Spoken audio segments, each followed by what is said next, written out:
우리는 지난 주일에 예배를 뜻하는 두 개의 헬라어 단어가 있다는 사실을 들었습니다. 프로스퀴네오 그리고 라트레이아라는 단어입니다. 지난 주일에는 영과 진리로 드리는 예배, 프로스퀴네오의 예배, 우리가 전심으로 하나님 앞에 온전한 예배를 드리자 했습니다. 프로스퀴네오는 엎드리다, 경배하다, 무릎 꿇고 입 맞추다, 그런 뜻을 가지고 있습니다. 왕이신 하나님, 우리의 진정한 주권자 되신 하나님 앞에 내 모든 것을 드려서 경배하는 것, 그게 프로스퀴네오입니다. 내 경험과 의지를 내려놓고 온 마음과 뜻을 다해 하나님 한 분 사랑하고 성령과 진리로 드리는 예배, 그게 바로 프로스퀴네오입니다. 그래서 프로스퀴네오를 영어로 표기한다면 worship이라 그렇게 번역할 수 있다고 그랬습니다. 하나님은 오늘도 영과 진리로 예배하는 자를 찾으십니다. 그 무엇보다, 그 어떤 일들보다 하나님 앞에 예배자로 설 수 있게 되기를 바랍니다. 하나님이 찾으시는 바로 그 예배자가 되기만 하면 나머지 모든 것들은, 우리가 미처 구하지 못한 것들도 하나님께서 더하여 주시고 복되게 하시고 가장 좋은 길로 이끌어 주실 줄로 믿습니다. 오늘 우리는 또 다른 의미의 예배, 라트리아에 대해서 묵상하려고 합니다. 라트레이아라는 단어는 원래 노예라는 단어에서 비롯되었습니다. 그러다가 점차 섬김이라는 의미를 갖게 됐고, 섬긴다, 봉사한다, 그런 뜻을 가진 단어가 되었습니다. 성경에는 주로 구약에 드려지던 제사, 특별히 짐승의 희생 제사, sacrifice, 그걸 라트레이아라 그렇게 번역을 했던 겁니다.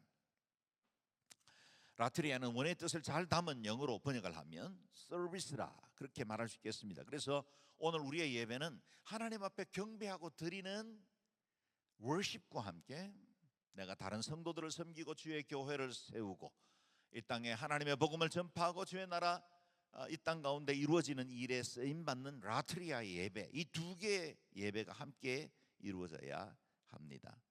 라트리아 예배는 하나님의 큰 구원을 받은 자가 하나님 앞에 감사함으로 즐거이 드리는 제사이고, 또 동시에 자신의 몸으로 다른 사람들에게 봉사하고 섬기는 삶으로 드리는 예배, 몸으로 드리는 예배라 할 수 있겠습니다.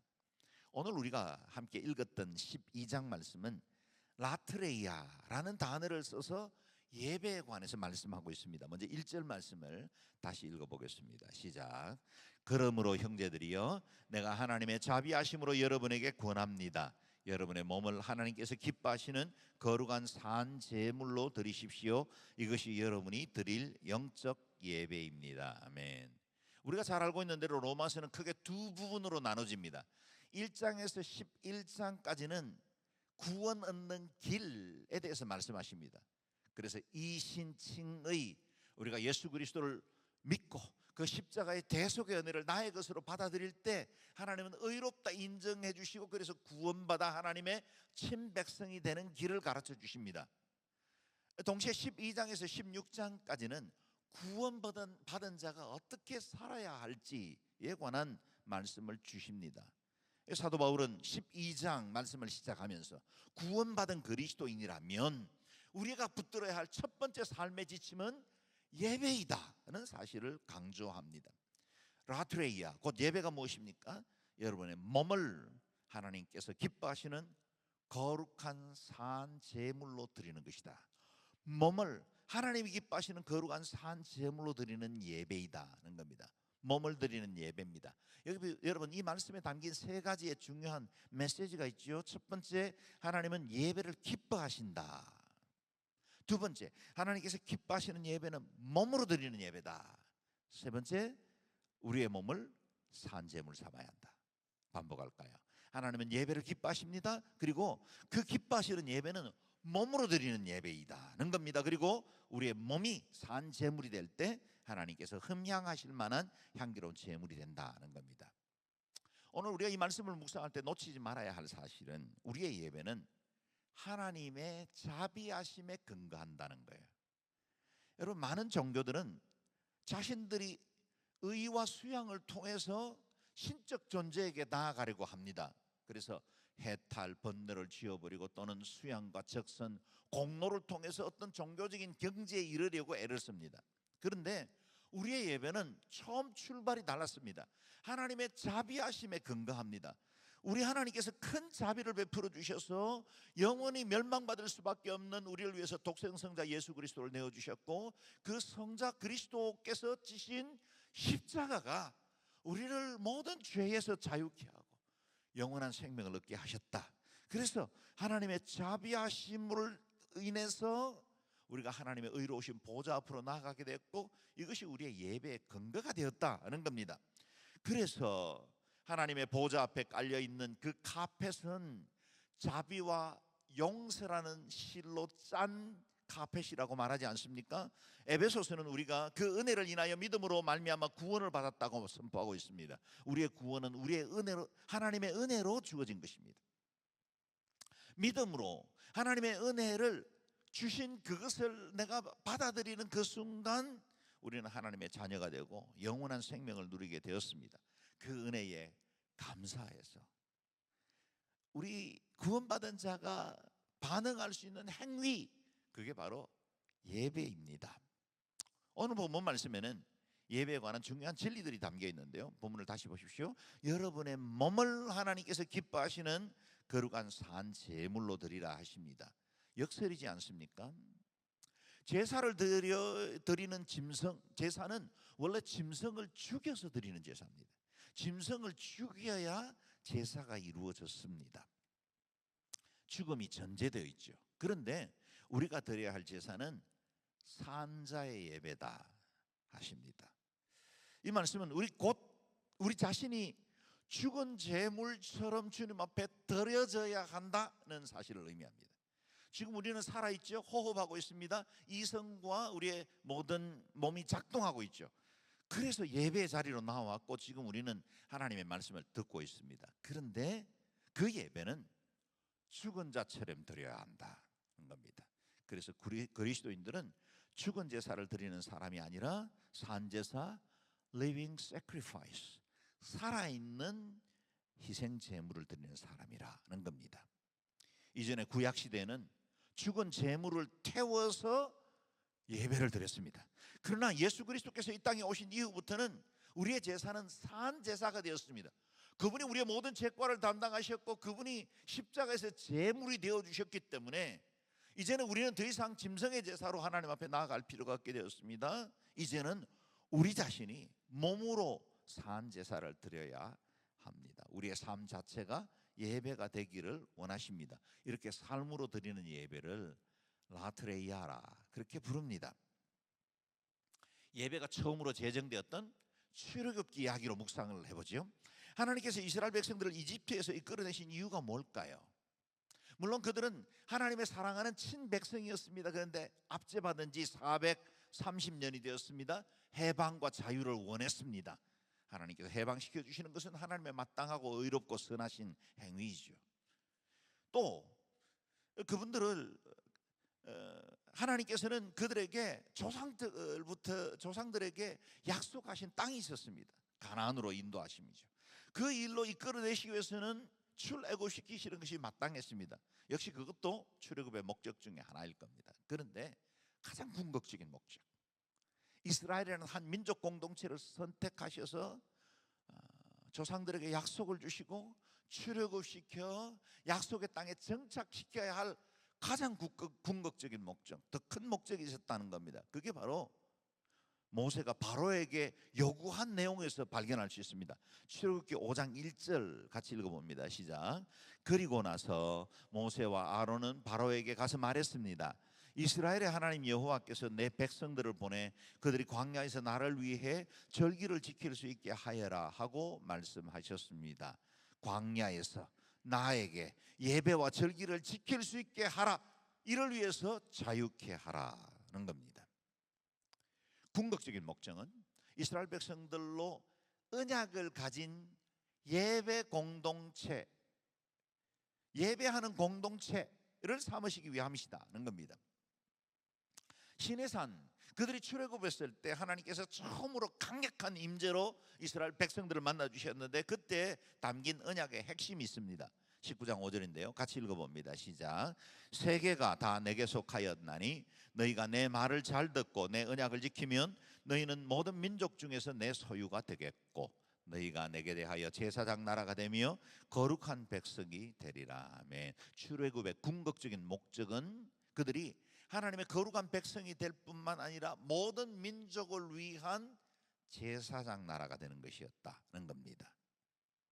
가정이지만, 과거에는 가정이 존재하지 않습니다. 그러나 가정이지만 만약 이스라엘 백성들이 이집트 고센 땅에 살면서도 그곳에서 하나님을 온전히 경외하고 하나님께서 주신 목적, 사명, 열방을 위한 복이 될 수 있는 사명들을 잘 감당할 수 있었다면 하나님은 굳이 출애굽시키지 않으셨을 수도 있겠습니다. 장소가 중요하지 않다는 겁니다. 지리적으로 어디에 있는가가 중요한 것이 아니라 부르심과 사명이 중요했던 겁니다.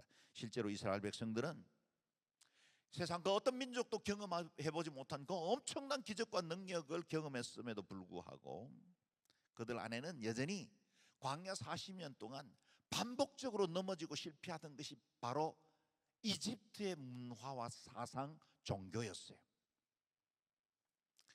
하나님께서는 이스라엘을 광야에 40년을 두십니다. 여러분, 우리가 알고 있는 대로 출애굽은 하룻밤에 이루어집니다. 유월절 바로 그 밤에 하나님의 그 놀라운 구원이 이루어지죠. 그리고 애굽 땅을 떠났습니다. 그러나 탈애굽, 애굽을 벗어버리는 데는 40년이라는 긴 시간이 필요했습니다. 그러므로 광야는 하나님께서 선택하신 백성을 예배자로 만들어가는 예배 학교였습니다. 애굽의 우상 문화와 노예 근성을 벗어버리기를 원했고 하나님 앞에 예배하는 단독자로 설 수 있도록 하나님께서 세우고 계셨던 겁니다. 시내 광야에서 그들이 금송아지를 만든 건 결코 우연적인 사건이 아닙니다. 그들이 지금까지 보아왔던 애굽의 모든 신들은 다 형상을 가졌고 그 형상 앞에 절하던 것을 조상적부터 430년 동안 지켜봐 왔습니다. 익숙한 종교 생활이죠. 그랬더니 애굽에서 광야에서 그들이 불안하고 두려울 때 시내산에 올라갔던 모세가 내려오는 것이 드디어 이루어지자 그들이 신의 형상을 만들고 이것이 애굽에서 우리를 끌어낸 신이라 그렇게 말하기 시작했다는 겁니다. 여전히 그들의 마음속에는 애굽의 지배가 있었습니다. 애굽에서 먹던 고기 가마의 그 풍성한 식탁과 외와 후추와 향과 수박들, 그걸 그리워하고 있었던 겁니다. 몸은 애굽을 떠났지만 여전히 마음은 애굽 안에 있었던 겁니다. 그래서 하나님은 그와 같은 상태로 가나안이라는 새로운 땅에 들어가게 되면 거기서 또 다른 애굽, 작은 애굽이 하나 만들어질 뿐이죠. 그래서 그 애굽을 벗어버리기 위한 과정이 40년이 필요했다는 겁니다. 하나님께서 직접 교장이 되셨던 예배 학교에는 다양한 클래스가 있었습니다. 거기서 십계명을 주셨고 이스라엘 백성들에게 율법을 가르치셨고 하나님이 친히 성막을 제작하게 하셨고 그리고 제사에 관한 모든 내용들을 주님께서 다 가르치십니다. 그래서 출애굽기, 레위기, 민수기, 신명기, 모세오경의 대부분은 예배와 예배자에 관한 기록입니다.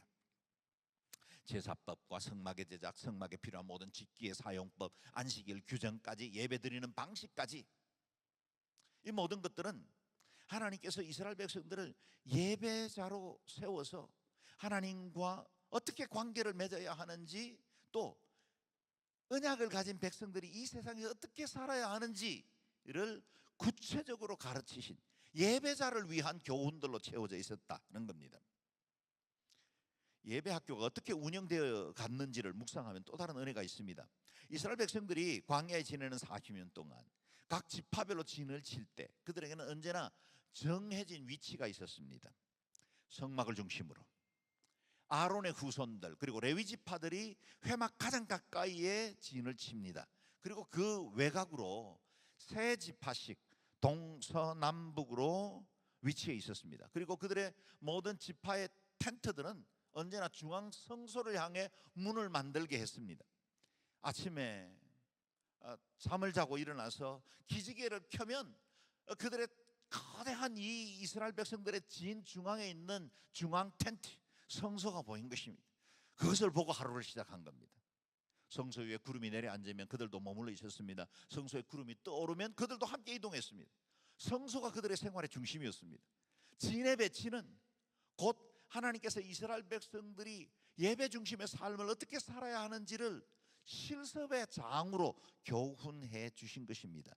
그들이 이동할 때도 성막을 중심으로 세 지파씩 이동하게 합니다. 그래서 이동 배치를 보면 그 이동 배치 중에도 역시 성막이 중앙에 들어오고 그들과 함께 늘 같이 이동할 수 있도록 가르친 것입니다. 언제나 하나님 중심, 예배 중심. 그들의 일상생활 속에 예배가 그들의 중심이 되어야 한다는 사실을 가르친 것입니다. 그래서 광야 이야기의 대부분은 예배 이야기입니다. 광야에서 40년을 살았습니다. 얼마나 많은 사연들이 있을까요? 그 안에 얼마나 많은 사건들이 있었고 수많은 일들이 있었을까요? 그런데 성경은 오로지 광야 40년의 시간을 모두 예배 쪽에 집중을 합니다. 다시 말하면 우리의 모든 삶이 예배 안에서 이루어져야 한다는 것입니다. 저와 여러분, 이 땅에서 만나는 모든 사건들이 더 나은 예배자로 세우시는 하나님의 예배 커리큘럼이라고 생각하시면 틀림이 없습니다. 때로는 원치 않는 고난도 당하지요. 힘겨운 시간도 이겨내야 할 때가 있습니다. 병들기도 하고 사업에 실패하기도 하고 관계에 어려움을 겪기도 합니다. 이 모든 것은 나를 온전한 예배자로 빚어가시기 위한 하나님의 커리큘럼의 일부분이다 생각하시면 틀림없습니다. 물론 우리가 미숙했고 우리가 실수하고 넘어져서 지은 죄들이 적지 않지요. 그것으로 인해서 하나님 마음을 아프게 한 적도 있습니다. 그러나 그 모든 과정들을 통해서 하나님은 우리를 예배자로 빚어가시는 겁니다. 이 땅에 추구하고 소망했고 얻으려고 그렇게 아등바등 살았는데 결코 그게 우리의 진정한 행복이 아니라는 사실을 알게 되죠. 내가 추구하고 바라보던 것들이 목표가 잘못되었고 잘못된 것을 내 인생의 주인으로 삼았다는 사실을 깨닫게 됩니다. 그래서 온전한 예배자로 다시 하나님께로 나아가는 시간들을 살게 하는 겁니다. 이스라엘에게는 40년이었지만 우리에게는 때로 어떤 사람들에게는 60년, 어떤 사람은 80년, 100년이 될 수도 있겠습니다. 그러나 우리의 모든 시간들은 예배자로 빚어가시는 하나님의 광야 학교이다. 그리고 어느 날 멀지 않는 장래에 우리가 영원한 천국에 이르렀을 때 요한계시록 4장에서 묵상했던 것처럼 모든 천상의 존재들과 함께 예배하는 그날 완성된 예배, 어린 양의 혼인잔치에서 누리게 되는 그 영원한 예배, 그 예배를 위한 지금은 예배 학교로 준비하고 있는 것입니다. 그래서 여러분 어떤 어려운 일들 어떤 환경을 만나든지 낙심하거나 실망하지 말고 하나님 이 환경을 통해서 나를 어떻게 빚어가실지를 기대하십시오. 그리고 나를 더 온전한 예배자로 삼으시는 하나님께 주목해 보면 하나님은 이 모든 것을 통해서 하나님 가장 선하고 아름다운 길, 모든 것이 합력하여 선을 이루시는 하나님의 완전한 손길을 경험하게 될 줄로 믿습니다. 그러면 오늘 여전히 광야 같은 이 세상에 살아가는 우리는 어떻게 온전한 산제사를 드릴 수 있을까요? 2절 말씀 읽겠습니다. 시작. 여러분은 이 세대를 본받지 말고 오직 마음을 새롭게 함으로 변화를 받아 하나님의 선하시고 기뻐하시고 온전하신 뜻이 무엇인지 분별하도록 하십시오. 아멘. 하나님 기뻐하시는 예배 세 가지 명령이 따랐습니다. 이 세대를 본받지 말아라. 마음을 새롭게 해서 변화를 받으라. 하나님의 뜻을 분별하며 살라. 다시요. 이 세대를 본받지 말라. 하나님 마음을 새롭게 해서 변화받으라. 하나님의 뜻을 잘 분별하여 살라. 그래서 예배는 언제나 결단이 요청됩니다. 예배는 능동적인 행동입니다. 예배는 하나님의 주 되심을 인정하고 그와 동행하기로 결정하는 우리의 믿음의 결단으로부터 시작됩니다. 그래서 예배는 코람데오, 곧 하나님 앞에서 사는 삶, 산 제사로 드리는 것이 삶의 예배입니다. 삶의 예배를 통해서 주님께서 이 세대에 우리에게 명하신 광야 학교에서 우리를 온전함으로 빚어가시는 그 하나님 앞에 순종하는 것으로부터 시작됩니다. 4세기에 안디옥의 위대한 설교자였던 크리스토톰, 황금의 입이라 부르기도 했습니다. 그는 이렇게 이 본문을 가지고 설교를 했습니다. 여러분은 눈이 나쁜 것을 보지 못하게 하십시오. 그러면 그 눈은 산 제물이 되는 것입니다. 혀로 하여금 누추한 말이나 다른 사람을 향한 악한 말을 못하게 하십시오. 그러면 그 혀가 산 제물이 되는 것입니다. 손이 무법한 일을 못하게 하고 여러분을 향해 비난하고 욕하는 사람들을 오히려 축복하십시오. 그러면 여러분들은 산 제물이 되는 것입니다. 그렇습니다. 삶의 예배를 통해서 산 제물로 하나님 기쁘게 해드리는 라트레이아 예배를 드리게 된 것입니다. 우리의 삶의 예배는 두 개의 모델이 있습니다. 하나는 성막이고 하나는 성전입니다. 똑같이 예배하는 곳이고 하나님의 임재와 영광이 충만하게 임했던 곳입니다.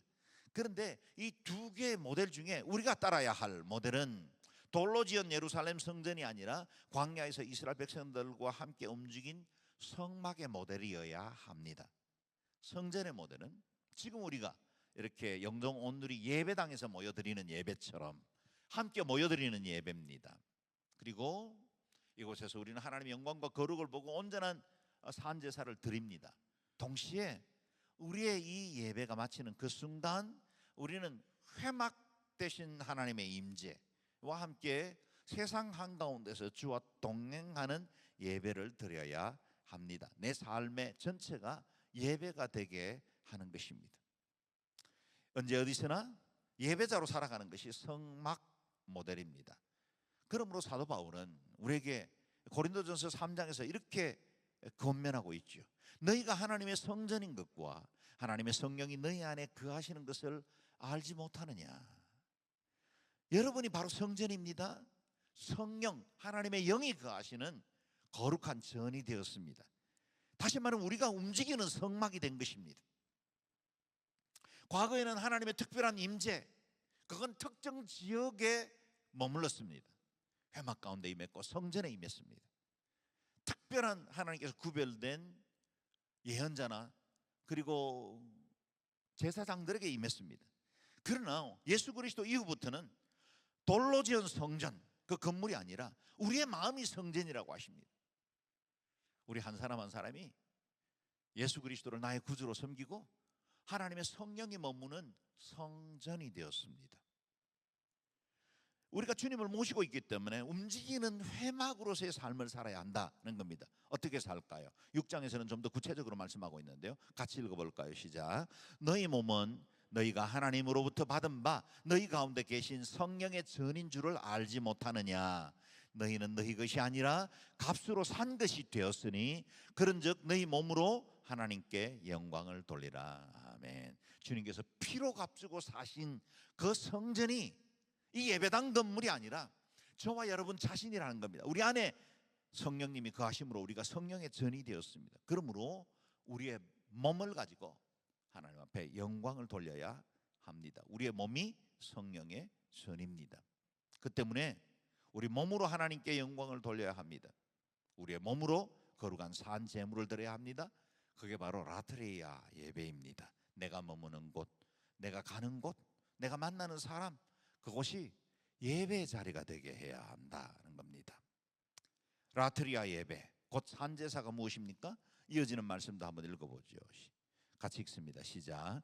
그러므로 너희는 죄로 너희 죽을 몸에 왕노릇하지 못하게 하여 몸의 사욕을 순종치 말고 또한 너희 지체를 불의의 병기로 죄에게 드리지 말고 오직 너희 자신을 죽은 자 가운데서 다시 산 자같이 하나님께 드리며 너희 지체를 의의 병기로 하나님께 드리라. 아멘. 세상과 몸의 사욕에 순종하지 말고 지체를 의의 병기로 하나님께 드리라. 그게 바로 산제사라 하는 것입니다. 히브리 말씀은 좀 더 실제적이죠. 오직 선을 행함과 서로 나눠주기를 잊지 말라. 이 같은 제사는 하나님이 기뻐하시는 제사이다. 선을 행하고 서로 나눠주기를 잊지 않는 제사, 삶의 제사, 그걸 하나님이 기뻐하신다 하십니다. 참된 예배는 우리가 모여서 함께 드리는 주일 예배로 그치지 않습니다. 나의 주일 예배의 진정성은 이 시간에도 물론 확인이 될 수 있겠지만 월요일부터 시작되는 우리의 일상생활을 통해서 컨폼을 받습니다. 내가 진실로 참된 예배자라면 결코 주중의 삶과 분리되지 않을 것입니다. 비교할 수 없을 만큼 가장 중요한 예배는 주일에 우리가 함께 모여서 드리는 예배입니다. 이건 다른 것과 비교할 수도 없고 그 예배의 중요성은 이루 말할 수가 없습니다. 그러나 우리가 이 예배를 드린 이후에 교회 문을 열고 나가는 그 순간 우리의 또 다른 예배가 시작된다는 사실을 늘 기억해야 합니다. 나의 주일 예배가 참되게 드린 것이었는지는 월요일부터 드리는 삶의 예배가 확정해 주게 될 것입니다. 산 제물로 드리는 삶의 예배, 그게 온전한 예배입니다. 여러분 오해하지 마십시오. 우리가 주중에 살면서 아무런 죄도 짓지 않고 시험에 넘어지지도 않는 온전한 삶으로 살 수 있다는 뜻이 아닙니다. 우리는 무균실에서 살지는 않습니다.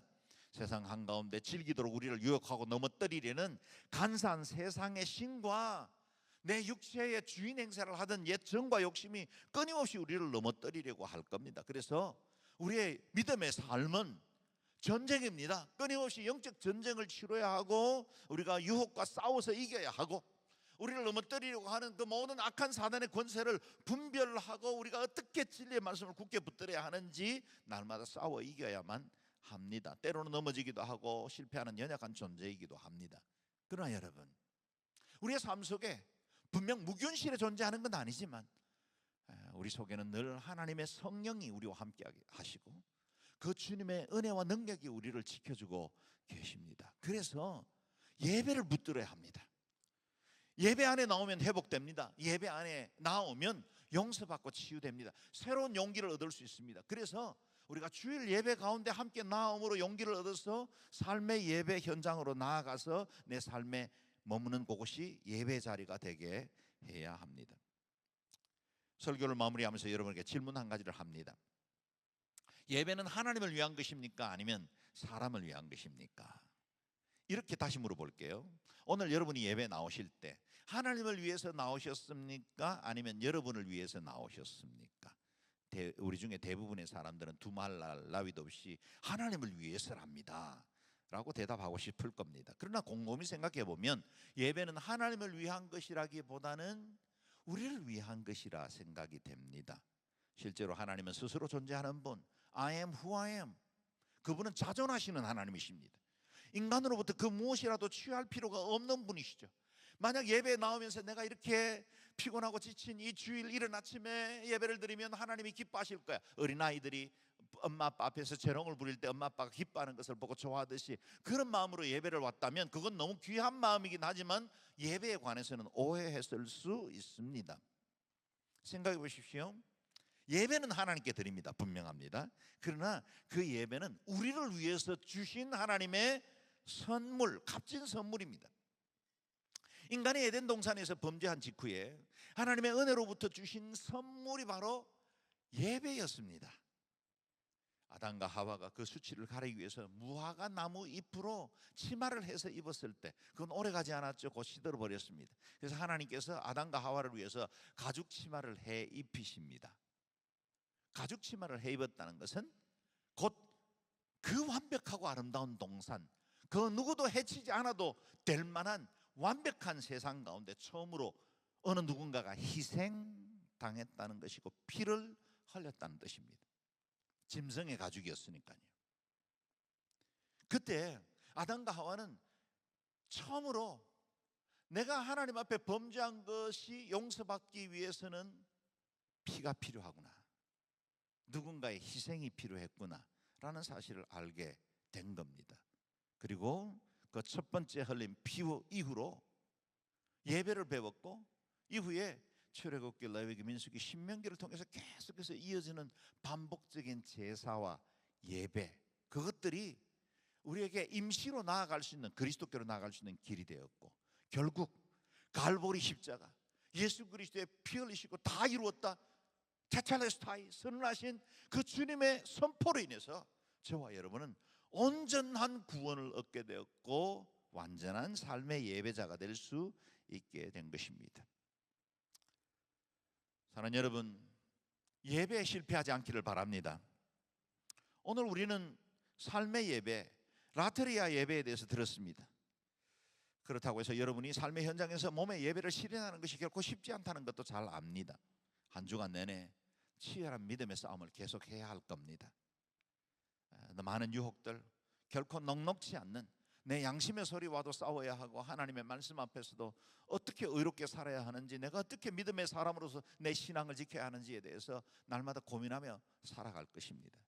그래서 저는 우리 성도들이 교회 문을 열고 들어오는 그 모습이 그렇게 아름답습니다. 다 용사 같아요. 유혹과 영적 전쟁에서 승리하고 개선한 장군들이죠. 예배에 와서 앉는 그 순간 돌아보면 우리 안에 있는 많은 상처들과 썬뿌리들도 있을 겁니다. 실패하고 싸우다가 우리 속이 진흙탕이 되기도 하고 내 마음에 괴로움과 두려움이 없지 않을 겁니다. 그럼에도 불구하고 예배 가운데 나오면 회복됩니다. 새 힘을 얻습니다. 여러분, 예배에 실패하시면 안 됩니다.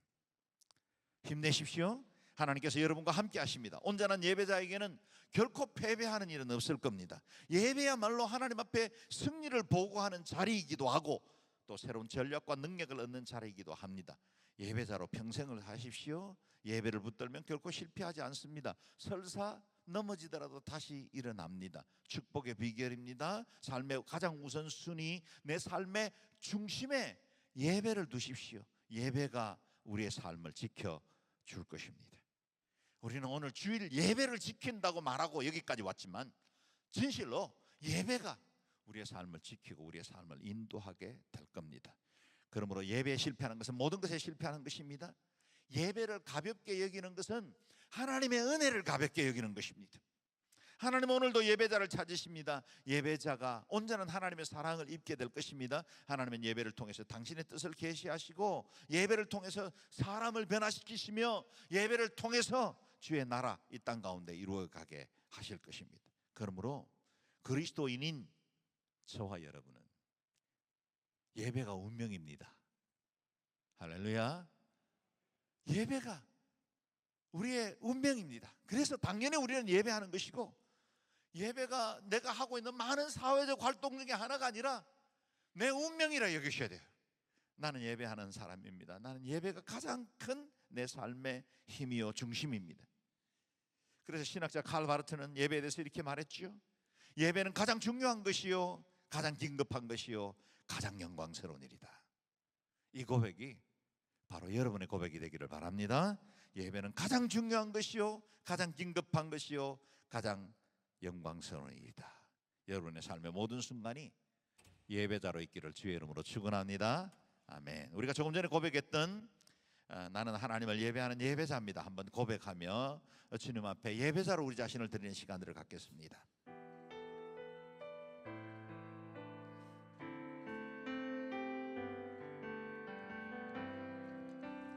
나는 하나님을 예배하는 예배자입니다.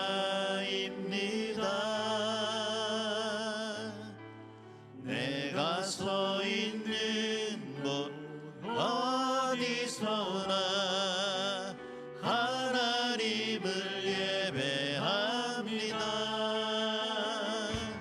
내 영혼 거룩한 은혜를 향하여 내 마음 완전한 하나님 향하여 이곳에서 바로 이 시간 하나님을 예배합니다. 전심으로 한 번 더 고백합니다. 나는 하나님을 예배하는 예배자입니다.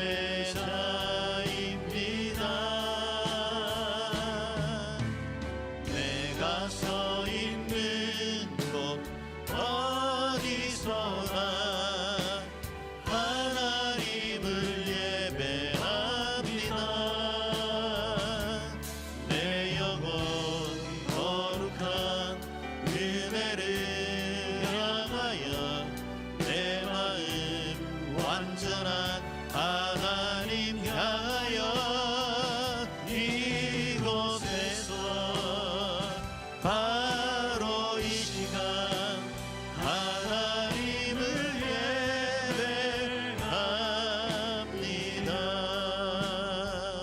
이 시간에 우리가 함께 합심해서 기도할 때 하나님, 온전한 예배자로 평생을 살기를 원합니다. 내가 있는 곳이 예배가 되게 도와주시고 내가 하는 곳이 예배의 처소가 되게 도와주십시오. 내 삶의 전 영역이 프로스키니어로 라트레이아로 하나님 앞에 온전하고 거룩한 예배 드리게 도와주시고 우리의 삶이 예배가 되게 도와주옵소서. 어떤 환경 어떤 상황을 만날지라도 예배가 내 삶의 중심이 되게 해주시고 하나님 한 분만 경고하게 붙드는 예배의 사람들 되게 도와주옵소서. 합심해서 기도하겠습니다. 자비로우신 아버지, 은혜와 사랑을 인해서 감사합니다. 우리를 그리스도 예수의 거룩하신 보혈로 정결케 하시고 구원하게 해주셔서 하나님의 친백성 삼아주신 것을 감사합니다.